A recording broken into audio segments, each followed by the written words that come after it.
এই পর্যন্ত বক্তব্য রাখবেন হাফেজ মাওলানা ইমরান উদ্দিন, খতিব চকরত্ন শহর জামে মসজিদ।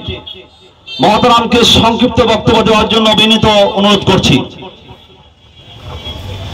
আসসালামু আলাইকুম ওয়া রাহমাতুল্লাহ।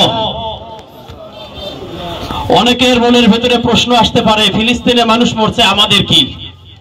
হাদিস শরীফের ভেতরে আমরা পড়েছি, আল্লাহর হাবিব সাল্লাল্লাহু আলাইহি ওয়াসাল্লাম বলেছেন, तमाम বিশ্বের ঈমানদার যারা আছে, तमाम বিশ্বের সমস্ত ঈমানদার একটা বডির মতো, একটা শরীরের মতো। আল্লাহু আকবার।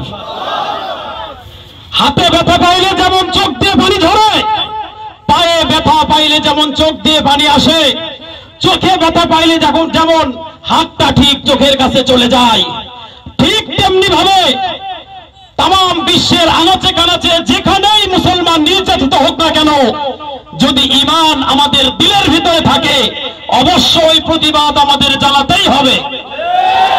সেই হিসাবে আমার উদাত্ত আহ্বান, বাংলাদেশের মুসলমান আমরা যারা আছি, আমরা ওই সন্ত্রাসী বাহিনী দেশ ইসরায়েলের সকল পণ্যকে বয়কট করলাম, সকল পণ্যকে বয়কট করলাম।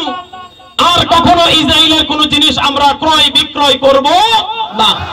আল্লাহ রাব্বুল আলামিন আমাদের সকলকে তৌফিক দান করুন, সকলে বলুন আমিন।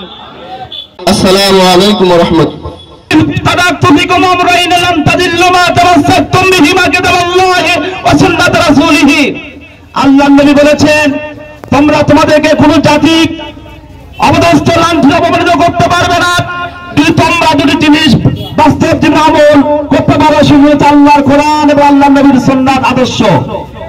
আমরা আল্লাহর কোরআন দিয়ে দেশ পরিচালনা করতে চাই, আল্লাহ রাসূলকে মেনে চলতে চাই।